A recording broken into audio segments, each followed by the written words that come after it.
Dans une cellule humaine en division, on peut observer 46 chromosomes. Chacun est constitué d'une molécule d'ADN enroulée sur elle-même. Sur chaque chromosome, on peut identifier de nombreux gènes. Un chromosome peut en contenir 200 à 2800. Un gène est donc une partie de chromosome. Ainsi, un gène correspond à une portion d'ADN. Prenons une paire de chromosomes homologues, c'est-à-dire une paire de chromosomes identiques. Un gène occupe une place précise sur un chromosome donné. Chaque chromosome porte au même endroit les mêmes gènes. On a donc 2 exemplaires de chaque gène.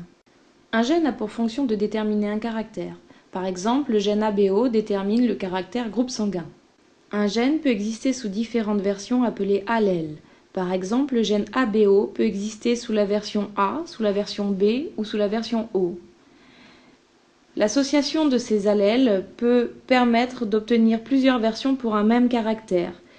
Pour le caractère groupe sanguin, on peut avoir la version A, on peut avoir la version B, la version AB ou la version O. Si on étudie la paire de chromosomes numéro 9 qui porte le gène ABO, on peut s'apercevoir que les 2 chromosomes peuvent porter les mêmes allèles, comme par exemple l'allèle A et l'allèle A. Ainsi, le caractère défini sera forcément le groupe sanguin A. De même, si on a l'allèle B et l'allèle B, ça sera le groupe sanguin B, l'allèle O et l'allèle O, le groupe sanguin O. Mais les chromosomes homologues peuvent aussi porter des allèles différents. Par exemple, l'allèle A sur un chromosome et l'allèle B sur l'autre.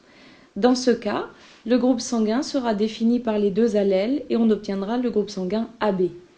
Il existe un 3e type de combinaison possible.